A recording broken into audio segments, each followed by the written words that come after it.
Everyone, welcome back to परचम। आज हम साइंस की सीरीज़ जो कि एसएससी की चल रही थी लगातार, आप लोगों ने सारे वीडियोस ऑब्वियसली देखे होंगे। जिनने को वीडियो नहीं देखे हैं साइंस के, तो परचम की प्लेलिस्ट में जाके वो वीडियो अवेलेबल है एसएससी के फोल्डर में, आप उसे देख सकते हैं। तो यहाँ पर हम साइंस की सीरीज़ में अपना जो नेक्स्ट टॉपिक डिस्कस करने वाले हैं, जो कि बहुत इंपॉर्टेंट टॉपिक माना जाता है किसी भी वन डे एग्जाम के लिए, विथ एग्जाम्पल हम इन सारी चीज़ों को समझेंगे। तो आज हमारा टॉपिक ऑफ डिस्कशन क्या क्या होने वाला है, तो आज हम बात करेंगे न्यूटन्स लॉ के बारे में, Newton first and second and third तीनों लॉ के बारे में विद एग्जांपल हम बात करने वाले हैं। इसके बाद हम बात करेंगे सेंट्रीपिटल एंड सेंट्रीफ्यूगल फोर्सेस के बारे में, और फिर हम बात करेंगे सरफेस टेंशन के बारे में। लास्ट में एक क्वेश्चन भी होगा जिसका आंसर आप कमेंट सेक्शन में हमको देंगे, ठीक है। तो यहाँ पर एक और न्यूज़ ये है कि पूरी परचम की टीम के द्वारा आप लोगों के लिए एसएससी जीए कोर्स तैयार किया है, जिसमें history, polity, geography, economy, science सभी कुछ अवेलेबल है विद पीवाईक्यूज। तो अगर अभी तक आपने वो कोर्स नहीं खरीदा है या नहीं देखा है, तो परचम की वेबसाइट पर या फिर परचम के एप्लीकेशन पर विजिट करके आप उस कोर्स को ले सकते हैं, ठीक है। तो फटाफट एक बार लिंक को शेयर कर देंगे, चैनल को सब्सक्राइब कर लेंगे अगर पहली बार आ रहे हैं, और हम स्टार्ट करते हैं न्यूटन्स लॉ के बारे में, ठीक है। तो न्यूटन्स लॉ, सबसे पहले अगर हम बात करते हैं फोर्स के बारे में, तो फोर्स की डेफिनेशन जो है वो न्यूटन ने दी थी, और ये न्यूटन के द्वारा दिए गए कुछ नियम हैं जिनके बारे में हम डिस्कस कर रहे हैं। न्यूटन साहब क्या कहते हैं कि कोई भी ऑब्जेक्ट है जिसका मास है, कोई भी ऑब्जेक्ट है जिसका मास है, जैसे कि मैं हूँ, मेरा मास है ना, आपकी सराउंडिंग में जितनी चीज़ें दिख रही होंगी उनका कुछ ना कुछ मास होगा। तो कोई भी ऑब्जेक्ट है जिसमें मास है, अगर आप उसमें फोर्स अप्लाई करते हो, धक्का दोगे, कोई भी ऑब्जेक्ट है, कोई मुझे अब धक्का देगा तो मैं अपनी जगह से थोड़ा सा डिस्प्लेस हो जाऊंगी, है ना। या फिर एक बॉल है, आपने उसको किक किया तो वो भी अपनी जगह से एक्सेलरेट हो गई, अपनी जगह से उसने गति करना शुरू कर दिया, मूवमेंट करना शुरू कर दिया, है ना। तो यहाँ पे न्यूटन साहब ने ये कहा कि कोई भी ऑब्जेक्ट है अगर उसमें मास है, आप उसमें फोर्स अप्लाई करते हो तो वो ऑब्जेक्ट अपनी जगह से एक्सेलरेट होगा या अपनी जगह से उसने मूव करना शुरू करेगा। मतलब कोई एक बॉल थी, अभी बॉल रखी हुई है, ठीक है, अभी बॉल रखी हुई है, मतलब इसकी वेलोसिटी क्या है, इसकी वेलोसिटी है 0, क्योंकि रखा हुआ है। अब एक व्यक्ति एकदम चला आ रहा है और उसने इस पे किक मार दी। क्या कर दी, इस पे किक मार दी तो ये बॉल जो है वो थोड़ा सा मूव करेगी, और कुछ समय बाद, ऐसा तो है नहीं कि मूव करते जा रही, नहीं, कुछ समय बाद रुक जाएगी। क्यों रुक गई, क्योंकि एक फोर्स काम कर रहा है जिसको हम फ्रिक्शन फोर्स कहते हैं, जिसको आप हिंदी में घर्षण बल कहते हैं, जिसके कारण आप अपनी अर्थ के सरफेस पे चल पाते हैं। तो कुछ समय बाद वो बॉल क्या होगी, सर्टेन समय बाद रुक जाएगी, क्योंकि वो फ्रिक्शन फोर्स, जब ये चल रही थी बॉल तो इसकी कोई ना कोई तो वेलोसिटी रही होगी, किसी ना किसी स्पीड से तो चल रही होगी, तो उसको हम लेते हैं v। तो यहाँ पे क्या हुआ, चेंज हुआ वेलोसिटी में। पहले वो बॉल रखी हुई थी तो उसकी वेलोसिटी 0 थी, फिर आपने जब उस पर फोर्स लगाया, उस बॉल ने मूव करना शुरू किया तो उसकी वेलोसिटी कुछ और हुई। तो ये जो चेंज हुआ ना वेलोसिटी में विथ रिस्पेक्ट टू टाइम, उसको ही हम क्या कहते हैं, एक्सेलरेशन कहते हैं, जिसको हिंदी में हम त्वरण कहते हैं, जिसकी यूनिट मीटर पर सेकेंड स्क्वायर होती है। तो एक्सेलरेशन क्या हो जाएगा, चेंज इन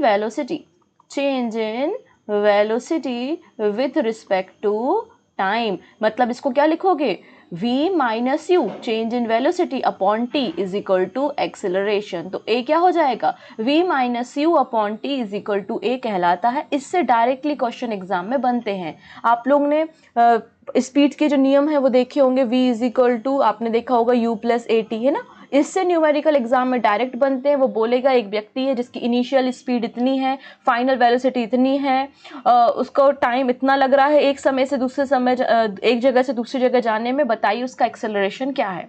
ऐसे क्वेश्चन आते हैं ना कि एक पर्सन है, वो अपने घर से निकलता है और वो चलता है 10 किलोमीटर पर आवर की स्पीड से या वेलोसिटी से, और वो अपना जो रास्ता है वो 2 घंटे में कवर कर लेता है, तो उसका एक्सेलरेशन कितना है। तो इस तरीके से बातें एग्जाम में पूछी जाती हैं, तो यही फॉर्मूला यूज होता है। तो हमने क्या देखा, कोई भी ऑब्जेक्ट है अगर आप उस पर फोर्स लगाएंगे, ठीक है, तो वो अपनी जगह से क्या होगा, एक्सेलरेट होगा। तो फोर्स क्या हो जाता है, मास इनटू एक्सेलरेशन है। जितना ज्यादा फोर्स लगाओगे, बॉल को जितनी जोर से किक करोगे वो उतना तेज मूव करेगी, उतना ज्यादा उसमें एक्सेलरेशन होगा, है कि नहीं।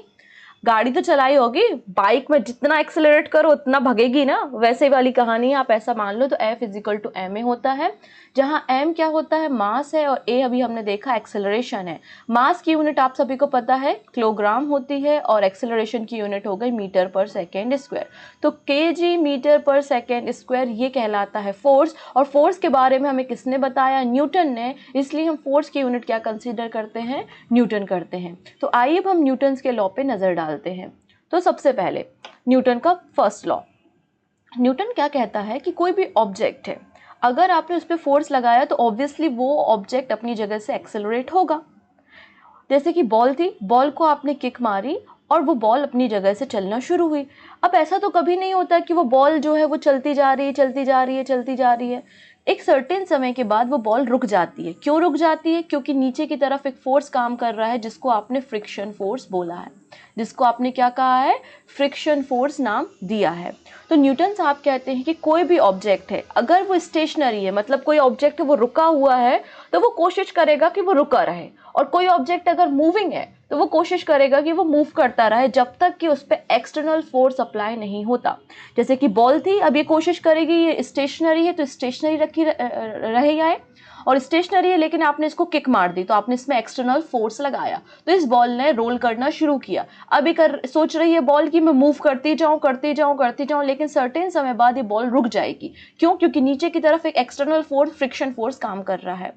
इसको हम लॉ ऑफ इनर्शिया कहते हैं। लॉ ऑफ इनर्शिया मतलब जड़त्व का नियम। लॉ ऑफ इनर्शिया मतलब होता है जड़त्व का नियम। तो आपका जो न्यूटन का फर्स्ट लॉ है वो लॉ ऑफ इनर्शिया कहलाता है। इसका ये मतलब है कि कोई ऑब्जेक्ट जैसा है वो वैसे ही रहने की कोशिश करेगा। अगर वो स्टेशनरी है तो वो कोशिश करेगा वो स्टेशनरी रहे, अगर वो मूव कर रहा है तो वो कोशिश करेगा कि वो हमेशा मूव करता रहे, जब तक कि उस पर एक्सटर्नल फोर्स अप्लाई ना किया जाए। तो ये लॉ ऑफ इनर्शिया या न्यूटन का फर्स्ट लॉ कहलाता है। जो आपने फोर्स की डेफिनेशन ली है वो न्यूटन के फर्स्ट लॉ से ही ली है। क्लियर। तो ये है हमारा फर्स्ट लॉ, एक बार देख लेते हैं। First law of motion, an object at rest will remain at rest unless a net force act on it. An object in motion will remain in motion unless a net force act on it. ठीक है, तो ये Newton का first law है जिसको law of inertia कहा है। Okay, देख लेते हैं न्यूटन के फर्स्ट लॉ से जुड़े हुए डेली लाइफ के एग्जांपल्स। अच्छा, आप लोगों ने हमेशा बस या कार में ट्रेवल किया होगा, ट्रेन में ट्रेवल किया होगा। तो आप बस में बैठे हुए हो, बस में आप बैठे हुए मतलब आप स्टेशनरी पोजीशन पे हो, तो आप लॉ ऑफ इनर्शिया को फॉलो करोगे, क्योंकि जो जैसा है वो वैसे रहने की कोशिश करेगा। लेकिन जब सडनली बस चलना शुरू हो जाती है, तो बस ने तो मूव करना शुरू किया, लेकिन आपकी जो बॉडी है वो लॉ ऑफ इनर्शिया को फॉलो कर रही है, तो बस आगे निकल गई और आप पीछे ही रह गए। तो आपको पीछे की तरफ एक झटका लगता है। सिमिलर, जब बस चलते चलते अचानक से रुक जाती है, तो आप बस चल रही थी, बस के साथ आपकी बॉडी भी मूव हो रही थी, बस ने सडनली चलना बंद कर दिया, स्टॉप कर दिया, लेकिन आपकी बॉडी स्टिल मूविंग कंडीशन में है, क्योंकि वो लॉ ऑफ इनर्शिया को फॉलो कर रही है। तो इसलिए आपको आगे की तरफ झटका लगता है। ऐसा होता है ना कि आप बस में बैठे हुए और बस वाले ने सडनली ब्रेक मारा हो, तो आपको आगे की तरफ झटका लगता है, आगे की तरफ आप गिरते हैं। तो ये सभी न्यूटन के फर्स्ट लॉ पे ही बेस्ड होता है। या फिर आप लोग ने कभी देखा होगा कि जब जैसे कि घर है, घर में जो आपकी बेड शीट वगैरह हैं, गद्दे जो कहते हैं, उनको अगर आप मारते हो तो क्या होता है, कुछ डस्ट के पार्टिकल उनमें से निकल कर बाहर आते हैं। तो वो भी आपका फर्स्ट लॉ कहलाता है, न्यूटन का फर्स्ट लॉ कहलाता है। ठीक है, आप लोग ने कैरम खेला होगा, तो कैरम में जब आपने डेक बनाया और उसके बाद स्ट्राइकर से उसे मारा, तो क्या होता है, नीचे वाला जो है वो आगे निकल जाता है, बाकी सारा का सारा वहीं रह जाता है। तो ये भी आपका न्यूटन के फर्स्ट लॉ पे ही काम करता है। जब कोई ट्री है, कोई पेड़ है और उसमें बहुत सारी सूखी पत्तियां लगी हुई हैं, अगर आप उस पेड़ को जोर जोर से हिलाते हो तो पत्तियां भी नीचे ज़मीन पे गिर जाती हैं। ये भी आपके न्यूटन के फर्स्ट लॉ पे ही बेस्ड होता है।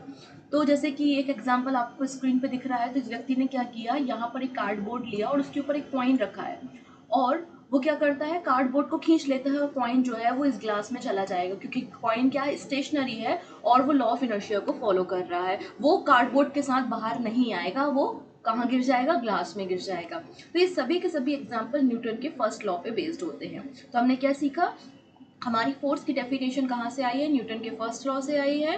न्यूटन का first law law of inertia या जड़त्व का नियम कहलाता है। इसका ये मतलब है जो ऑब्जेक्ट जैसा है वो वैसा ही रहेगा जब तक उस पर एक्सटर्नल फोर्स अप्लाई ना किया जाए। ठीक है, तो अब यहाँ पे इनर्शिया ऑफ रेस्ट और इनर्शिया ऑफ मोशन होते हैं। तो हमने इसके बारे में बात की है बस वाले एग्जाम्पल से। आप इनर्शिया ऑफ रेस्ट को भी देख सकते हैं कि आप बैठे हुए हैं, बस ने सडनली चलना शुरू किया तो आप इनर्शिया ऑफ रेस्ट को फॉलो कर रहे हो और आप पीछे की तरफ गिरे। ठीक है, वैसे इनर्शिया ऑफ मोशन कि बस मूव हो रही है, आप भी मूव हो रहे हो, बस ने सडनली स्टॉप हुआ लेकिन आपकी बॉडी आगे की तरफ अगेन मूव हो रही है, तो इनर्शिया ऑफ मोशन। तो ये दो तरीके से आप इनर्शिया को डिफाइन कर पाएंगे। चलिए सेकेंड बात करते हैं हम न्यूटन के सेकेंड लॉ के बारे में। अच्छा, जो फोर्स की न्यूमेरिकल डेफिनेशन आप देखते हैं, फोर्स की न्यूमेरिकल डेफिनेशन का मतलब क्या है, F is equal to m a के बारे में बात हो रही है। तो ये जो फोर्स की न्यूमेरिकल डेफिनेशन है ये हमने न्यूटन के सेकेंड लॉ से ली है। तो दोनों में कंफ्यूज नहीं होना, फोर्स की डेफिनेशन कहाँ से है, न्यूटन के फर्स्ट लॉ से है, बट फोर्स की न्यूमेरिकल डेफिनेशन न्यूटन के सेकेंड लॉ से ली गई है। तो यहाँ पर आप क्या देख रहे हो कि एक व्यक्ति है, पहले धीरे से फोर्स अप्लाई कर रहा है और फिर वही व्यक्ति बहुत जोर से फोर्स अप्लाई कर रहा है। तो ये जो बॉल है इसमें पहले एक्सेलरेशन कम हुआ, फिर बॉल में एक्सेलरेशन जो है वो बहुत ज़्यादा हुआ। मतलब जितना ज़्यादा आप फोर्स अप्लाई करोगे बॉडी उतनी ज़्यादा एक्सेलरेट होगी, कोई भी ऑब्जेक्ट उतना ज़्यादा एक्सेलरेट होगा, which is F is equal to m A.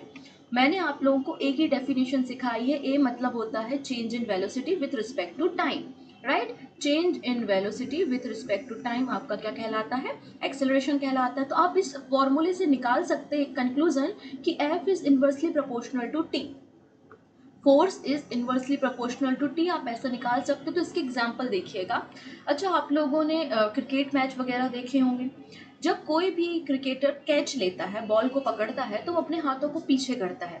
Reason क्या है कि जब वो अपने हाथों को पीछे करता है तो टाइम बढ़ जाता है और जो फोर्स है वो कम हो जाता है, जिससे उस व्यक्ति को हाथ में चोट नहीं लगेगी। तो ये आपके न्यूटन का सेकेंड लॉ है।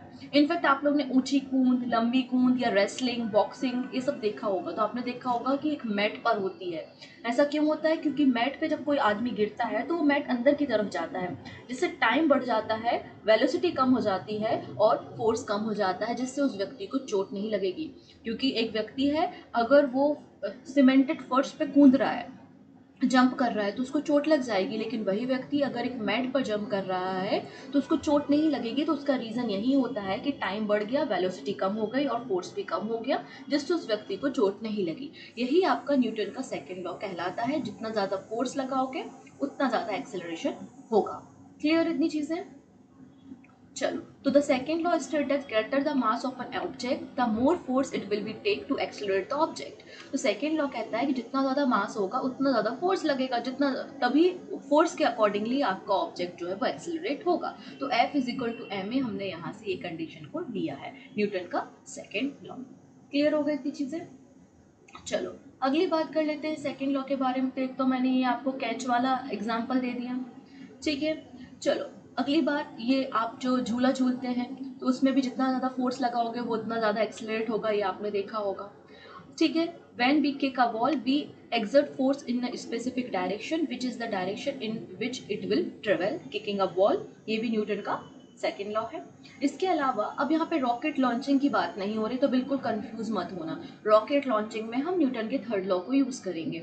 अभी हम रॉकेट के मूवमेंट की बात कर रहे हैं, तो यहाँ पर देखिए, इस पर आपने आग लगाया, यहाँ पे बर्न किया फ्यूल को, तो ये फोर्स लग रहा है और फोर्स लग रहा है तो ये बॉडी क्या हो रही है, एक्सेलरेट हो रही है। जितना ज़्यादा फ्यूल बर्न होगा उतना ज़्यादा ये बॉडी क्या होगी, एक्सेलरेट होगी। तो यहाँ पे रॉकेट का चलना भी क्या है, आपके न्यूटन का सेकेंड लॉ है। क्लियर?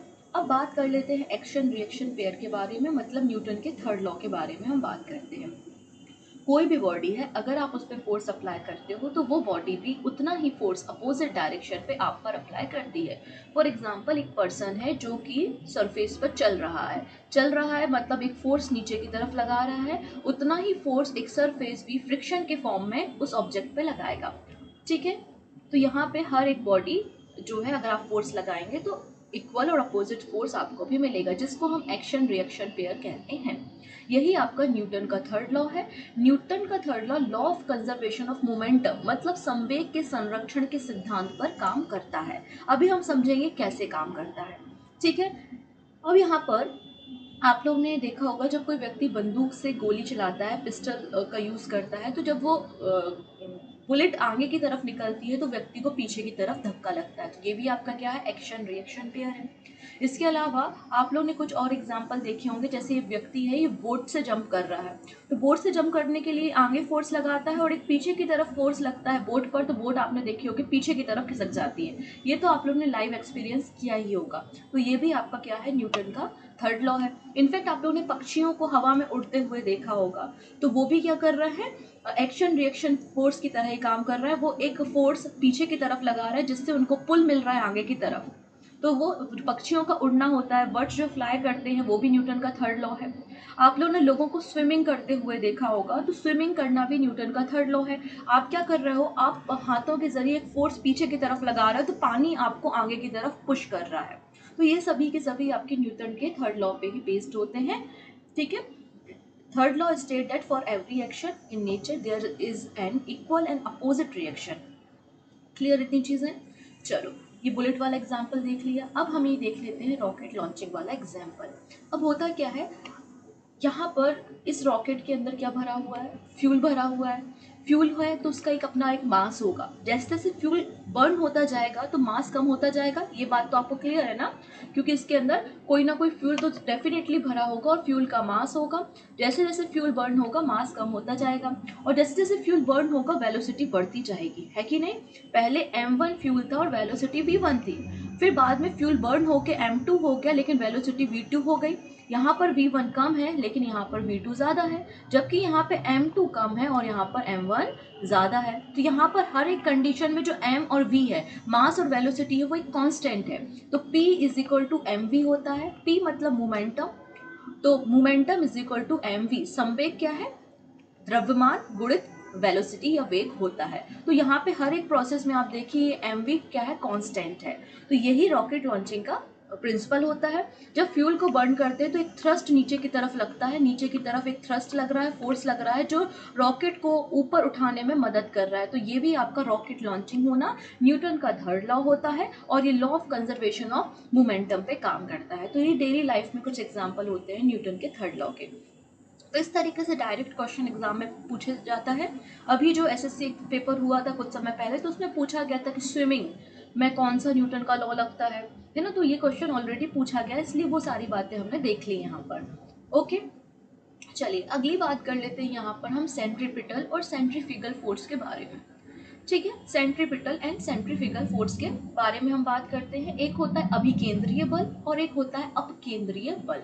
तो सबसे पहले हम बात कर लेते हैं सेंट्रीपिटल फोर्स के बारे में। ऐसा फोर्स जो सेंटर की तरफ, सेंट्रीपिटल सेंटर की तरफ, अंदर की तरफ लगता है, ऐसे फोर्स को हम सेंट्रीपिटल फोर्स कहते हैं। A force that act on a body moving in a circular path and it directed towards the centre around which the body is moving. तो वहां पर आपको सेंट्रीपिटल फोर्स देखने को मिलेगा। फॉर एग्जाम्पल, यहाँ पर हमारा ये सन है और सन के चारों तरफ जो है वो दूसरे प्लैनेट चक्कर लगा रहे हैं। तो सन का अपना एक ग्रेविटेशनल पुल है जो कि प्लैनेट को अपनी ओर अंदर की तरफ खींचता है। तो ये जो ग्रेविटेशनल पुल अंदर की तरफ लग रहा है, इसको भी आप सेंट्रीपिटल फोर्स कह सकते हो, क्योंकि ये सेंटर की तरफ, अंदर की तरफ लग रहा है। और एग्जाम्पल देखते हैं हम, जो एटम होते हैं। एटम में क्या होता है, सेंटर में न्यूक्लियस होता है जिसमें प्रोटॉन होते हैं और आजू बाजू यहाँ पे ऑर्बिट से जिसमें इलेक्ट्रॉन चक्कर लगा रहे हैं।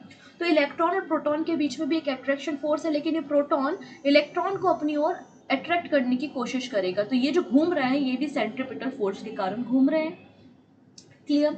जब आप अपनी कार को या बाइक को टर्न पर करते हो, मोड़ते हो, टर्न करते हो, तो वहां पर भी एक फ्रिक्शन फोर्स काम करता है जो कि सेंट्रीपिटल फोर्स है। अगर वो फोर्स नहीं होगा तो आपकी गाड़ी जो टर्न लेते समय हो सकती है स्किड हो जाए, फिसल जाए, हो सकता है, तो वो भी आपका क्या है, सेंट्रीपिटल फोर्स होता है। तो ये सभी के सभी एग्जाम्पल क्या है, सेंट्रीपिटल फोर्स के हैं। ऐसा फोर्स जो सेंटर की तरफ, अंदर की तरफ लगता है, वो सेंट्रीपिटल फोर्स है। दूसरा होता है सेंट्रीफ्यूगल फोर्स। ठीक है, सेंट्रीफ्यूगल फोर्स वो फोर्स होता है जो सेंटर से बाहर की तरफ लगता है। कहाँ लगता है, सेंटर से जो बाहर की तरफ लगता है वो सेंट्रीफ्यूगल फोर्स होता है।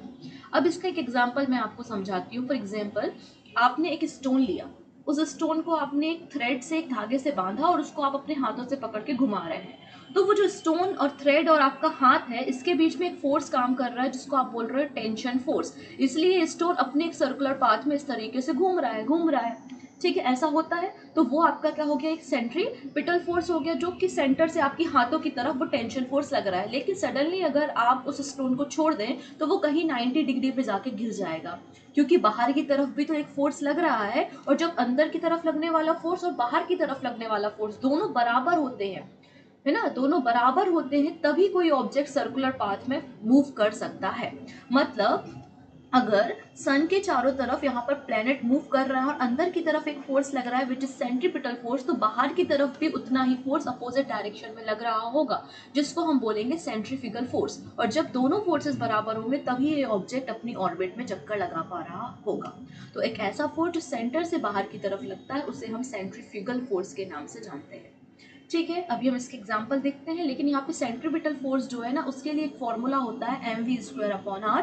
बस फॉर्मूला याद रखिए, कई बार एग्जाम में डायरेक्ट फॉर्मूला पूछ लेते हैं। तो mv²/r, वहाँ जहाँ पर m क्या है, मास है, v वेलोसिटी है, r है रेडियस जिस सर्कुलर पाथ में वो ट्रेवल कर रहा है या घूम रहा है।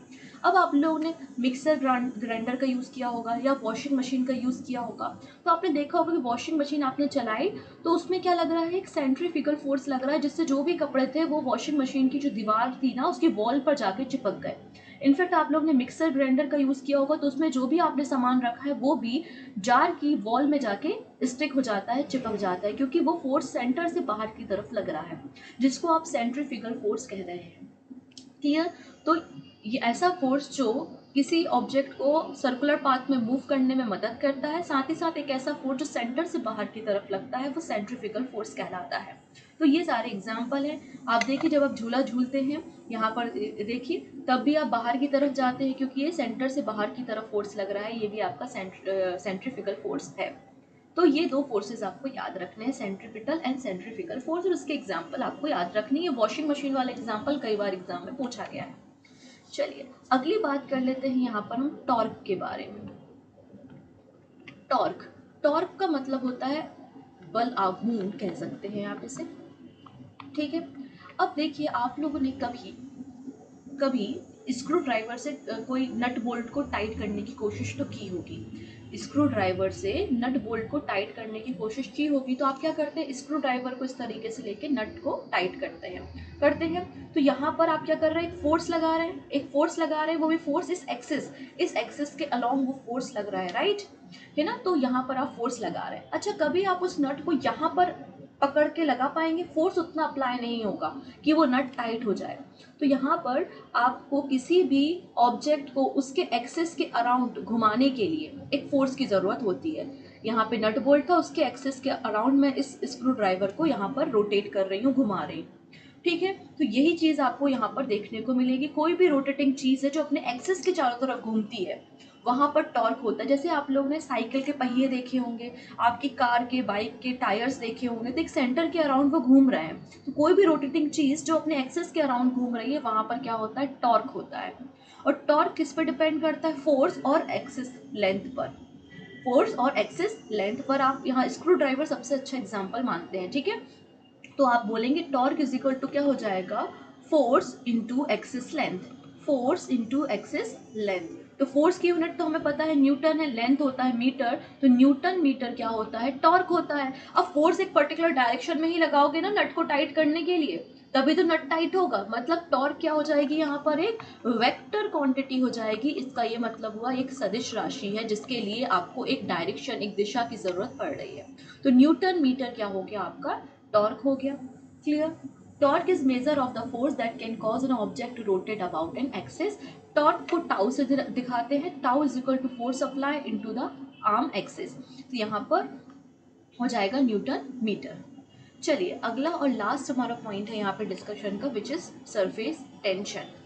ठीक है, आप लोग ने कई बार देखा होगा छोटे छोटे इंसेक्ट्स जो होते हैं वो पानी के सरफेस पे आसानी से मूव कर लेते हैं। ठीक है, या फिर आपने देखा होगा कि आपको गर्म सूप पीने में अच्छा लगता है लेकिन ठंडा सूप पीने में आपको मज़ा नहीं आता। या आपने देखा है कि कहीं किसी जगह पे अगर पानी भरा हुआ है तो आप देखेंगे वहाँ पे मच्छर ज़्यादा हो जाते हैं, तो आपने देखा होगा कि आस पड़ोस के लोग उन गड्ढों में कैरोसिन या मिट्टी का तेल डालते हैं। या आपने देखा होगा कि गर्म पानी से कपड़े आसानी से साफ़ हो जाते हैं, जबकि ठंडे पानी से हो सकता है आसानी से साफ़ ना हो। तो ये जो सारी बातें मैंने कही, ये सारी की सारी बातें क्या होती हैं, सरफेस टेंशन पे ही बेस्ड होती हैं। सरफेस टेंशन को हिंदी में हम पृष्ठीय तनाव के नाम से जानते हैं। पृष्ठ पे लगने वाला तनाव, सरफेस पे लगने वाला टेंशन। ठीक है, अब इस सरफेस टेंशन को समझने के लिए एक छोटी सी बात आपको समझनी पड़ेगी। तो दो प्रकार के फोर्सेस होते हैं, कौन कौन से? एक होता है कोहेंसिव फोर्स, कोहेंसिव फोर्स जिसको हम हिंदी में ससंजक बल कह देंगे। दूसरा होता है एडहेंसिव फोर्स, एडहेंसिव फोर्स जिसको हम असंजक बल का नाम देंगे। तो दो प्रकार के फोर्स मैं आपको एक्सप्लेन कर रही हूँ इस सरफेस टेंशन को समझने के लिए। कौन सा? कोहेंसिव फोर्स और एडहेंसिव फोर्स, बहुत इंपॉर्टेंट है। यहाँ से कैसा क्वेश्चन एग्जाम में बना हुआ है वो भी हम देखेंगे। देखिएगा, कोई भी ऑब्जेक्ट, उसमें नंबर ऑफ एटम्स होते हैं, नंबर ऑफ पार्टिकल से मिलकर कोई भी ऑब्जेक्ट बना होता है। सिमिलर टाइप के ऑब्जेक्ट के बीच में, सिमिलर टाइप के एटम के बीच में जो फोर्स लगता है, अट्रैक्शन फोर्स, वो क्या कहलाएगा? कोहेंसिव फोर्स कहलाएगा। फॉर एग्जाम्पल, एक छोटी सी पानी की ड्रॉप है, छोटी छोटी पानी की ड्रॉप्स है, पानी की छोटी छोटी ड्रॉप्स है और इनके बीच में एक अट्रैक्शन फोर्स लग रहा है और एक पानी की बड़ी ड्रॉप बन गई। तो आपने सुना होगा पानी की छोटी छोटी बूंदें मिलके पानी की एक बड़ी बूंद बन जाती है। क्यों? क्योंकि उनके बीच में एक फोर्स लग रहा है विच इज कोहेंसिव फोर्स। तो सिमिलर टाइप के एटम के बीच में जो अट्रैक्शन फोर्स लगता है वो आपका कोहेंसिव फोर्स कहलाता है। ठीक है, तो यहाँ पर मैंने क्या किया, आपको एक एग्जाम्पल लिया, देखते हैं। एक मैंने कांच का ग्लास लिया, एक मैंने कांच का ग्लास लिया और इसके अंदर भरा हुआ है पानी। उसके अंदर क्या भरा हुआ है? वाटर भरा हुआ है। तो इस पानी के जो पार्टिकल्स हैं इनके बीच में एक अट्रैक्शन फोर्स काम कर रहा होगा और उसको आप क्या कहेंगे? कोहेंसिव फोर्स कहेंगे, क्योंकि सिमिलर टाइप के एटम हैं। अब दो अलग अलग प्रकार के एटम के बीच में जो फोर्स काम करता है उसको हम एडहेंसिव फोर्स कहते हैं। मतलब ये ग्लास है और ये वाटर है, तो ग्लास और वाटर के पार्टिकल्स के बीच में यहाँ पर जो फोर्स लग रहा होगा वो क्या होगा? एडहेंसिव फोर्स होगा। ठीक है, इतना चीज़ें क्लियर हो गई। अब इसका एग्जाम्पल समझिए। एग्जाम्पल ये पूछा जाता है कि जो पानी, पानी और टेस्ट ट्यूब, तो अगर टेस्ट ट्यूब में आप पानी डालते हैं तो पानी टेस्ट ट्यूब में स्टिक हो जाता है, चिपक जाता है। लेकिन वही मरकरी, मरकरी ग्लास में नहीं चिपकता। रीज़न क्या है? तो बड़ा सिंपल सा रीज़न है। देखिएगा, अगर कोहेंसिव फोर्स ज़्यादा है, अगर इनके पार्टिकल्स के बीच में अट्रैक्शन फोर्स ज़्यादा है, तो क्या ये पानी के पार्टिकल या कोई भी लिक्विड के पार्टिकल ग्लास से चिपकेंगे? तो आंसर है नो। तो जब भी कोहेंसिव फोर्स ज़्यादा होता है एडहेंसिव फोर्स से, तो वो लिक्विड कंटेनर पे नहीं चिपकेगा। तो मरकरी के साथ ऐसा ही है, मरकरी का कोहेंसिव फोर्स ज़्यादा है, इसलिए मरकरी ग्लास पे नहीं स्टिक होता, नहीं चिपकता। यही रीज़न है कि थर्मोमीटर में हम मरकरी का यूज़ करते हैं, क्योंकि उसका कोहेंसिव फोर्स ज़्यादा है। जबकि पानी के केस में क्या है? पानी का कोहेंसिव फोर्स कम होता है एज कंपैरिजन एडहेंसिव फोर्स, इसलिए पानी के जो पार्टिकल्स होते हैं वो ग्लास में या टेस्ट ट्यूब में स्टिक हो जाते हैं, चिपक जाते हैं। क्लियर? तो आपको कोहेंसिव फोर्स और एडहेंसिव फोर्स समझ में आया। अब आगे हम बात करते हैं। तो देखिएगा, अब कोई भी लिक्विड की सरफेस है, तो लिक्विड की सरफेस पे यहाँ पे जो लिक्विड के पार्टिकल्स हैं, पानी के पार्टिकल्स हैं, तो इनके बीच में एक फोर्स काम कर रहा है जिसको आपने बोला कोहेंसिव फोर्स है, एक अट्रैक्शन फोर्स है। और जब अट्रैक्शन फोर्स होता है तो पार्टिकल्स एक दूसरे के करीब आने की कोशिश करते हैं, तभी तो उसको अट्रैक्शन बोल रहे हैं। अब देखिए, लेकिन ऊपर वाले जो पार्टिकल्स है, ऊपर वाले पार्टिकल या तो एक आपस में एक दूसरे के बीच में कोहेंसिव फोर्स यूज करेंगे, ये नीचे वाले पार्टिकल के साथ ये कोहेंसिव फोर्स होगा, ऊपर तो कुछ भी नहीं है। तो ये पार्टिकल्स जो है वो इस तरीके से अपने सरफेस को कम करने की कोशिश करेंगे और यहाँ पर एक बिल्कुल पतली सी एक थिन लिक्विड की फिल्म क्रिएट हो जाएगी अट्रैक्शन फोर्स के कारण, जिसको हम सरफेस टेंशन का नाम देंगे। क्वेश्चन ये भी पूछा जाता है कि पानी की बूंद गोल क्यों होती है, तो उसका भी रीजन सरफेस टेंशन है। तो यहाँ पे the tension of the surface film of a liquid caused by the attraction of the particle in the surface layer by the bulk of liquid which tend to minimise surface area, इसको ही हम क्या कहेंगे? Surface tension कहेंगे। Surface tension होता है force पर unit length. तो फोर्स पर यूनिट लेंथ मतलब न्यूटन मीटर, यहाँ पर आपको सरफेस टेंशन देखने को मिलेगा। तो इस पतली सी थिन लेयर के कारण क्या होता है? छोटे छोटे से इंसेक्ट आसानी से यहाँ पर मूव कर जाते हैं, चल जाते हैं पानी की सरफेस पे। अगर पतली सी जो निडल है आयरन की, उसको धीरे से यहाँ पे पानी की सरफेस पे रखो तो वो डूबेगी नहीं, वो भी एक रीज़न हो जाता है यहाँ पर। चलिए, अगली बात, यहाँ पे होता क्या है? जब सरफेस टेंशन है तो जो मॉस्किटोज होते हैं वो अपने एग यहाँ पर लेकर लेती हैं। ठीक है, तो मॉस्किटो के अंडे यहाँ पर होते हैं और जब पानी वगैरह आसपास जमा हुआ होता है तो बोला जाता है कि पानी को आसपास जमा मत होने दो क्योंकि मच्छर बढ़ते हैं। ठीक है। अगर इसमें आप कैरोसिन डाल देंगे, तो अगर आप पानी में किसी भी लिक्विड में कोई इम्प्योरिटीज ऐड करते हैं तो उसका सरफेस टेंशन क्या होगा, कम हो जाएगा। तो आपने जब इसमें कैरोसिन डाला तो इसका सरफेस टेंशन कम हुआ, जिसके कारण जो पतली सी लेयर बनी थी ना वो ब्रेक हो गई, और यहाँ पे मॉस्किटो के जो अंडे थे ना वो पानी में डूब गए, तो मच्छर पनप नहीं पाएंगे, मच्छर जो है उनकी पॉपुलेशन नहीं बढ़ पाएगी। ठीक है, तो ऐसा इसलिए किया जाता है। साथ ही साथ टेम्परेचर बढ़ने के साथ साथ सरफेस टेंशन भी जो है वो बढ़ जाता है। सॉरी, सरफेस टेंशन क्या होता है, कम हो जाता है। टेम्परेचर बढ़ने के साथ सरफेस टेंशन कम हो जाता है। तो जब सूप गर्म होता है, तो उसका सरफेस टेंशन कम है, तो वो बहुत अच्छे से हमारे पूरे माउथ में फैल जाता है, तो हमें टेस्टी लगता है। वहीं ठंडा सूप जो है उसका सरफेस टेंशन ज़्यादा है, इसलिए गर्म सूप पीने में अच्छा लगता है। वैसे ही अगर हम बात करते हैं कि गर्म पानी से अगर कपड़े वॉश करते हैं तो वो आसानी से वॉश हो जाते हैं। रीज़न ये है कि टेम्परेचर ज़्यादा है तो सरफेस टेंशन कम है, जिसके कारण आसानी से कपड़े साफ़ हो जाते हैं, हर एक कॉर्नर तक पानी पहुंचेगा और आसानी से क्लीनिंग कर देगा। तो ये सारी चीज़ें आपको रिलेटेड मिलेंगी सरफेस टेंशन से। साथ ही साथ पानी में अगर आप डिटर्जेंट पाउडर वगैरह डाल देते हैं तो भी पानी का सरफेस टेंशन कम हो जाता है, जिससे कपड़े साफ़ हो जाते हैं।